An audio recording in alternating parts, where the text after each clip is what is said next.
नमस्कार दोस्तों, स्वागत है लाइब्रेरी पाठशाला में। आज हम आईएसबीडी के बारे में जानेंगे, जो लाइब्रेरी साइंस का एक महत्वपूर्ण विषय है। आईएसबीडी क्या है, इसके बारे में पूरी जानकारी अपन शेयर करेंगे आपके साथ में। आईएसबीडी, जिसकी full form international standard bibliography description है, यह एक अंतर्राष्ट्रीय मानक है जिसे इफ्ला द्वारा विकसित किया गया था। इसका उद्देश्य विश्व भर में ग्रंथ सूची विवरण को एक समान प्रारूप में प्रस्तुत करना है, ताकि पुस्तकालय के बीच में सूचनाओं का आदान प्रदान सरल हो सके। आईएसबीडी वह मानक है जो पुस्तकों, पत्रिकाओं, मानचित्र ई संसाधनों तथा अन्य सूचना स्रोतों के विवरण को एक निश्चित विराम चिन्हों के साथ प्रस्तुत करता है। जो आईएसबीडी के उद्देश्यों के बारे में बात करें तो ग्रंथ सूची विवरण में अंतर्राष्ट्रीय एकरूपता लाना, विभिन्न देशों के पुस्तकालयों के बीच रिकॉर्ड का आदान प्रदान आसान बनाना, कैटलॉगिंग की गुणवत्ता में सुधार लाना, मशीन रीडेबल रिकॉर्ड तैयार करने में सहायता करना, उपयोगकर्ता को संसाधनों की सही पहचान करने में मदद करना। आईएसबीडी के अगर क्षेत्र के बारे में बात करें तो आईएसबीडी के 8 क्षेत्र होते हैं। कौन कौन से होते हैं? नंबर 1 होता है title and statement of responsibility area, जिसमें कि हम मुख्य शीर्षक, उपशीर्षक और लेखक, संपादक आदि का नाम लिखते हैं।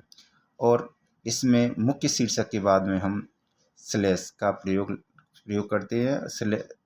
मुख्य शीर्षक और संपादक या लेखक के नाम को अपन जो है स्लैश के माध्यम से अलग करते हैं। दूसरा होता है एडिशन एरिया, इसमें अपन संस्करण संबंधी जानकारी लिखते हैं। तीसरा होता है मटेरियल और रिसोर्सेज स्पेसिफिक एरिया, विशेष प्रकार की सामग्री का विवरण, जैसे मानचित्र हो सकते हैं, धारावाहिक प्रकाशन आदि।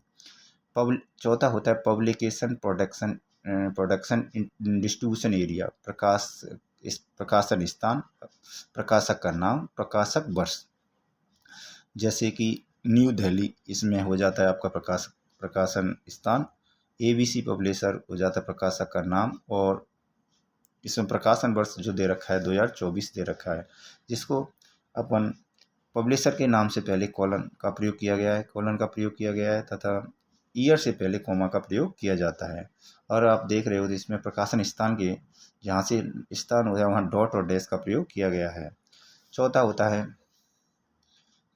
है फिजिकल डिस्क्रिप्शन एरिया, इसमें पृष्ठ संख्या, चित्र, मानचित्र आदि उदाहरण में जिस प्रकार से दिया गया है उसमें समझाया गया है। छठवां होता है सीरीज एरिया, जिसमें श्रृंखला की जानकारी होती है, सीरीज की जानकारी होती है। 7 होता है नोट एरिया, अतिरिक्त टिप्पणियाँ इसके बारे में इस सेक्शन में अतिरिक्त टिप्पणियाँ दी जाती हैं।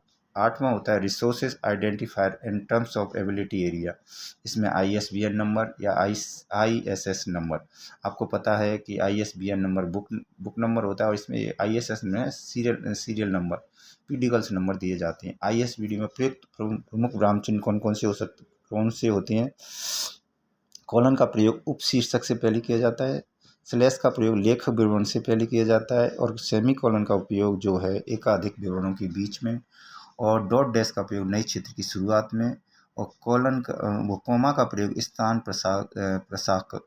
प्रकाशक और वर्ष अलग करने हेतु किया जाता है। श्रृंखला विवरण के लिए ये आप देख रहे हो, ये इस तरह के इनका प्रयोग किया जाता है। इसके आईएसबीडी से क्या क्या लाभ हो सकते हैं, क्या लाभ होते हैं? अंतर्राष्ट्रीय मानकीकरण होता है, कैटलॉगिंग में एकरूपता आती है, रिकॉर्ड साझा करना आसान होता है, ओपेक और डिजिटल लाइब्रेरी में उपयोगी रहती है, यह इंफॉर्मेशन रिट्राइवल में भी सहायता देती है। आईएसबीडी की क्या क्या समस्याएं या सीमाएं बोल सकते हैं, या लिमिटेशन बोल सकते हो? इसकी शुरुआती कैटलॉग के लिए जटिल विराम चिन्हों के लिए नियम याद रखना कठिन है, डिजिटल संसाधनों के समय समय पर संशोधन आवश्यक हैं। अगर हम आईएसबीडी के बारे में अब तक जो बताया उसके समराइज करें तो इस तरीके से है कि आईएसबीडी का विकास किसके द्वारा किया गया था? इफ्ला के द्वारा।